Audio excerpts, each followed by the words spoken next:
mkutano utakuwa Jumanne wiki ijayo, na watakuwa wanatangaza rasmi mustakabali wao ni upi, watakuwa wanachukua hatua ipi. Kwanza kabisa watasaidia kwa lolote lile ama kidogo. Hii ni meli ambayo imeondoka stesheni. Na vile vile tugusie swala la jinsi kura hizo zilivyopigwa. Nilikuwa nimemuuliza bwana Wafula awali jinsi swala la kura pale lijitokeza. Wakati mmoja tuliona wabunge wa Azimio wakiondoka pale bungeni, wamejaribu kadri ya uwezo wao. Ilikuwaje? Kwa nini hata kidogo upande wa Kenya Kwanza hawange mfano hapa kwa ushuru kidogo akawasaidia, pengine ushuru huu usifike 16%, pengine upunguzwe kidogo? Inakuwaje hapa? Zubeda, Asilia, hii ni demokrasia, na demokrasia yetu hii ya Kenya inalindwa na katiba ya Kenya. Na katiba ya Kenya iliandikwa na Wakenya wote na ikakubalika pale. Tukasema kwamba hii ni katiba ambayo itakuwa inatulinda. Katika katiba yetu Zubeda, Asilia. Huyo ni rais wetu, yuko hapa, atakuwa anakuja kwa kio baadaye. Katika hii katiba yetu inasema kwamba serikali ina mikono mitatu. Ina mikono ya executive, ina mikono ya legislature ambayo ni wabunge, na ina mikono ya judiciary ambayo ni makoti, kotini zetu na mahakama katika nchi hii. Demokrasia inasema kwamba kila eneo bunge litakuwa linachagua mbunge ambaye atakuwa anawasilisha maneno yake pale bungeni. Kwa hivyo ni vizuri sana tuanze kuona kwamba kwa nini sasa wabunge ambao ni wale wa Azimio wameshindwa kufanya kazi ambayo ni yao bungeni, kitu ambacho kinakubalika na sheria. Na wanasema sasa hatutaki kufanya kazi bungeni, tunataka kwenda tutembee, tupige maduka za watu, tushike masufuria vichwani, tuanze kuhangamisa uchumi hii ya Kenya. Kwa nini wanafanya vile? Ukiangalia katika katiba mzima kuna kipengele tu kimoja ambayo inakubali kwamba watu wanaweza kubaliwa kufanya maandamano, picketing. Lakini katika ile kipengele nadhani 135 inasema kwamba wale ambao wanaenda kufanya maandamano wafanye maandamano kwa amani bila kubeba silaha. Lakini maandamano zote ambazo tumeona katika nchi ya Kenya, zile ambazo zilikuwa kila Jumatatu na Alhamisi, ilikuwa ni lazima mtu amekufa, ilikuwa ni lazima mali imeporomoka katika nchi hii. Kwa hivyo maandamano hayo yalikuwa ni kinyume cha katiba. Na kitu ambacho ninafikiria mimi ni Azimio, na nilipoona mambo kama haya yanatokea, nikaona kwamba atuelekezi wa Kenya vizuri. Tulikuwa tunajaribu kuharibu uchumi ya Kenya ili watu watoroke Kenya, wageni wasije Kenya, halafu tuseme rais ameanguka. Mimi nilipotazama kwa undani nikasema hii si mwelekeo ya Wakenya. Kama tunataka kupigana na serikali, twende bungeni. Tulikuwa na numbers ambazo ni nyingi kushinda wale wa Kenya Kwanza, lakini tulishindwa kudhibiti zile nambari zetu mpaka watu wakatoroka, kwa sababu walikuwa wanaona kitu ambacho Azimio ilikuwa imeweka ile perfection ama kuweka ukali zaidi, ni kuona kwamba lazima tuende mtahani tuharibu nchi hii ya Kenya kwa kuchoma ili watu wa nje waone. Lakini wani pengine kidogo hatua yao inasaidia, maana kitofahamu kwamba ni cheche kama hizo, vitisho kama hivi ambavyo kidogo vilisaidia. Kwa mfano hapa kwa swala la nyumba, ile ada ambayo ilikuwa itozwe nyumba, kidogo hapa tunaona imepungua. Alikuwa sindikisho la Azimio. Ilikuwa ni sindikisho ya Wakenya. Kwa sababu wakati huo wote tulikuwa tunajadili huu mswada wa kifedha, hakuna watu ambao walienda barabarani kuandamana. Kwa hivyo hatuwezi kusema kwamba kwa sababu waliandamana ndio sasa tukateremsha kutoka 3% hadi 1.5. Ilikuwa vile rais, kama vile katiba inavyosema, inasikiza watu wake. Kwa hivyo watu walipotoa mapendekezo kwamba hatutaki 3%, tunataka 1.5, ilisikizwa. Kwa hivyo sio sindikisho kabisa ya Azimio. Ile ni rais alikuwa, sio rais, serikali inasikia watu wake. Kwa hivyo sasa ile tutaona kuanzia Jumatatu ama Jumanne kama vile wanavyosema, ni mambo ya kusema tuende tuharibu uchumi za Kenya, kwa sababu hii swala imepitishwa na sasa Wakenya wataanza kujitegemea. Kibaki alisema kulipa ushuru ni kujitegemea. Kwa hivyo wameona sasa kumbe mambo ya kujitegemea imefika, na nchi hii itaenda mbele, tuende barabarani tukaharibu ili tusiweze kujitegemea. Kidogo hapo Mkenya ataumia. Wafula hakubaliani na hilo, sijui una nini? Sasa ningependa kuambia mwenzangu, kujitegemea tumechukua tukijitegemea since independence. Tukichukua deni, siambiwa ya kwamba tumeanza kujitegemea kwa sababu Nabii William Ruto amekuwa president. Mimi ningependa kuambia mwenzangu ya kwamba William Ruto alikuwa na nafasi mzuri sana ya kutengeneza baraza la mawaziri kama tuseme 5, ama ikiwa zaidi isikuwe zaidi ya 10. Alitengeneza zaidi ya 20. Alikuwa na nafasi ya kukataa hiyo nafasi ya CAS, akakubali yote na akaongeza times 2. So mistake ambayo Uhuru Kenyatta alituletea, tukisema yeye ametuumiza, yeye amejaribu kufanya times 2. Tulilaumu Uhuru Kenyatta kwa kuachilia bei ya mafuta kupanda. Yeye ametuongezea saa 100%.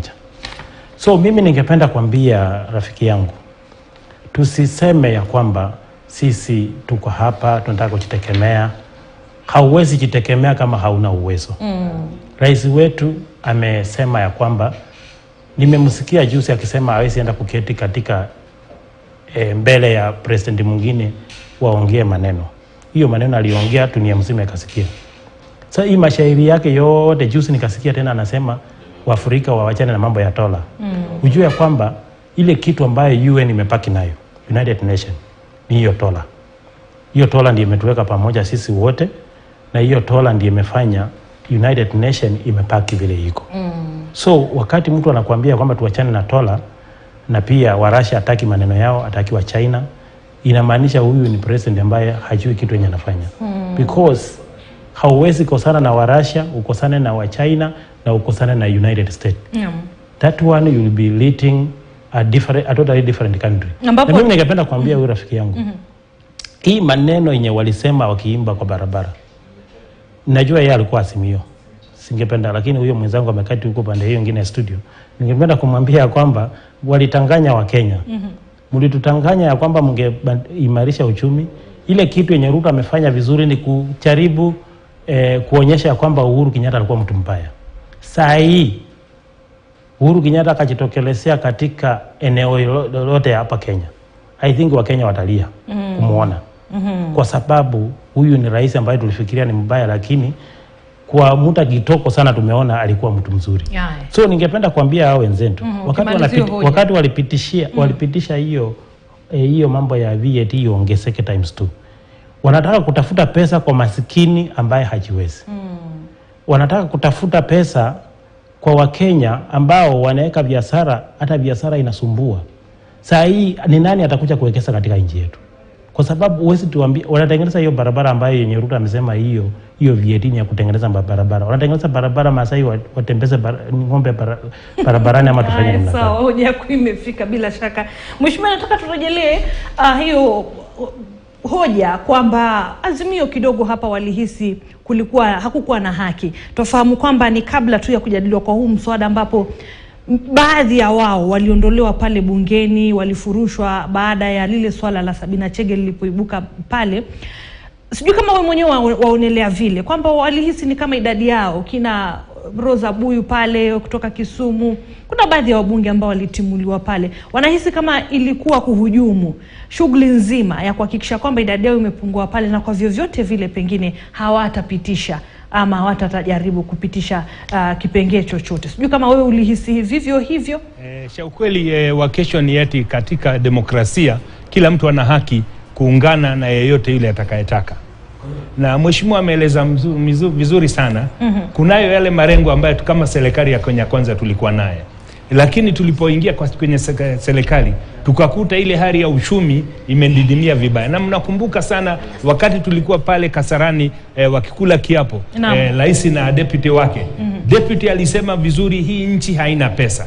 Na sasa kwenda mbele, swali ni hili, mnataka tuendelee kuchimba shimo ama mwataka sasa tusimame tuseme hatutachimba tena, tuanze kulipa ushuru, tulipe ile pesa tulikopa kwa sababu lazima tulipe, alafu tukikaa miaka 3 miaka 4 tutakuwa ile deni tumepunguza na more than 30-40%, tuanze kuwa ekonomi ya Kenya inajiendesha. Sasa hizi ile pesa ya ushuru tunakusanya ni karibu trilioni 2 nukta kitu. Kwa hivyo ni kumaanisha tulikuwa na deficit kila mwaka ya zaidi ya trilioni 1 ile ambayo tulikuwa tunakimbia kwa nchi za kigeni kuomba.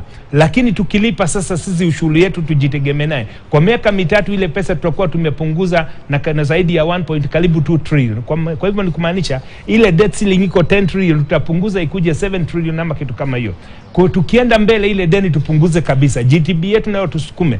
Ningetaka kumkosoa Wafula nimwambie kutosa watu ushuru sio kuwaumiza. ila ni kujaribu kuendeleza nchi bila kukopa pesa kutoka nchi za kigeni. Kwa hivyo watupatie tu muda kidogo, wataona. Na niwakumbushe wakati Kibaki alichukua uongozi, tulianza kumuita mtu wa uongo, tukaanza kusema hands off, eyes off, everything off, lakini baada ya miaka mitatu kila mtu alishangaa vile aliweza kufanya uchumi.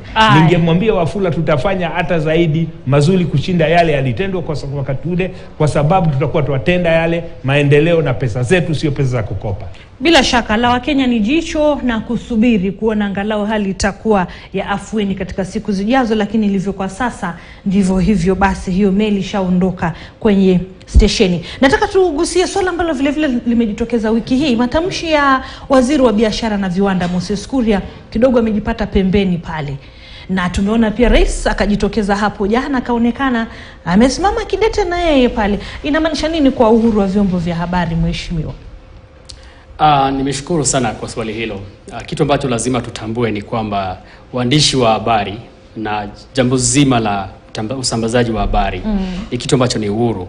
Ndio maana watu wengine wanaita watu waandishi wa habari the fourth estate. Yani ni kama mkono mwingine wanne wa serikali lakini ambayo inasimama na raia. Kitu ambacho waandishi wa habari wanafanya hata wakati huu sasa ni kuhakikisha kwamba wananchi wanapata kutambua viongozi wanasema nini, wananchi wanapata kutambua nini nchi inafanya. Kwa hivyo mambo hayo si mara ya kwanza tukiona waandishi wa habari wakutupiana cheche na viongozi wa serikali ama raia. Kitu ambacho ningependa kusema ni kwamba huyo alikuwa ni Moses Kuria na ilikuwa ni maoni yake. Na anajua kwamba wakati rais aliposimama, rais alisema ni kweli kulikuwa na mambo ambayo pengine si mazuri ambayo Moses Kuria alisema. Hata naibu wa rais akasema ilikuwa ni makosa sana kufuata mambo ambayo Moses Kuria alisema kwamba sasa wale waandishi wa habari na vyombo vya habari watanyimwa kandarasi ya serikali kwa sababu wanatusi serikali. Akasema sio hivyo ndio tutafanya. Na EACC wakaingia pia wakasema kuna hile ambayo tunaitwa ni procurement process ambayo inalindwa na katiba. Kwa hivyo Moses Kuria alisotwa na rais, alisotwa naibu wa rais, alisotwa na EACC. Kitu ambacho rais alisema ambayo sitaki kusema kwamba rais amesimama na Moses Kuria. Alisema wakati mwingine pia kuna wakati sisi hakuna wale ambao wamesimama vizuri kila wakati. Wakati mwingine waandishi wa habari pia wanateleza kidogo. Tutafanya vipi wale ambao wanateleza? Kwa hivyo rais alikuwa anauliza tu hili watu waweze kuchangia. Lakini mimi sikudhani kwamba yeye alisimama kusema Moses Kuria endelea mbele kutusi kama vile tulivyoambiwa hapo awali.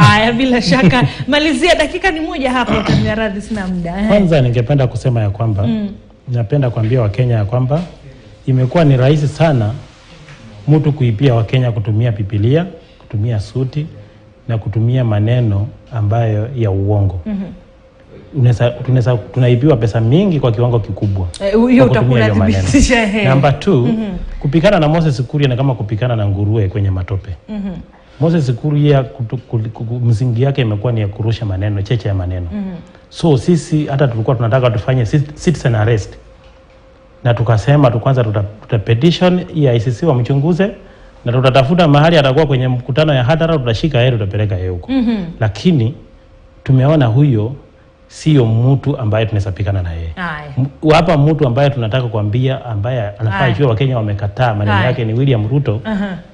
Aweze kujua, achunguze serikali ambayo ametupatia ni serikali ya aina gani. Asante sana. Ikina Moses Kuria. Ndao, ni wajibu kwake hapo, kibarua kipo. Nataka tumalize, mheshimiwa, kwako kauli zako za mwisho tufunge kipindi. Asante sana wa kesho. Ningesema kuna mengi tunatenda isikue kana kwamba ni yale tu mambo ya finance bill. Tumekuwa na vita kubwa kupigana na madawa ya kulevya na pombe haramu. Tumekuwa na vita kubwa kupigana na mambo ya pamba, cotton bill. Tumetoka leo kupigana na bill ya dengu na kupigana na mambo ya majani chai. Kuna mambo mengi tunatenda kumsaidia Mkenya. Kwa hivyo sio yale tu ya finance bill ati hakuna mambo yanaendelea. Yule ameangalia leo kule Senate tumekuwa na dengu bill ambayo ilikuwa iletwa na Senator wa kutoka Kitui, na kuna mambo mengi sana tunafanya mazuri. Kwa hivyo watu msikize Wafula ni kama kidogo wamepotoshwa. Akuja asikize yale mambo tunafanya, yale mazuri ya kuendeleza nchi, isikue tu yule mswada ni ule tu mmoja. Kuna miswada mingi inaendelea kwenye bunge. Akuja asikize, nitamwambia. Asante Wafula. Bila shaka, asante sana. Huyo ni Wahome wa Matinga, ni seneta wa kaunti ya Nyeri, mtazamaji, akitoa kauli zake. Vile vile ni swala ambalo tutakuwa tunalitupia jicho wakati mwingine, hususan swala zima pengine la pombe haramu pale maeneo ya Mlima Kenya na vile vile kilimo cha kahawa. Haya, upande mwingine nimekuwa na Calistus Wafula, huyu ni mchanganuzi wa sera, mwanaharakati, na vile vile Titus Lote ni mbunge wa maeneo ya Kacheliba. Asanteni sana kwa muda wenu. Na mtazamaji, nimekuwa nikiendesha kipindi, mimi ni Cecilia wa Kesho Mathuva. Niruhusu niwapishe wenzangu. Maria Atwoli atakuwa anaingia na taarifa za KTN leo, alafu baadaye Zubeida Kome yuko na Kio. Endelea kutazama KTN News. Usiku mwanana, kwaheri.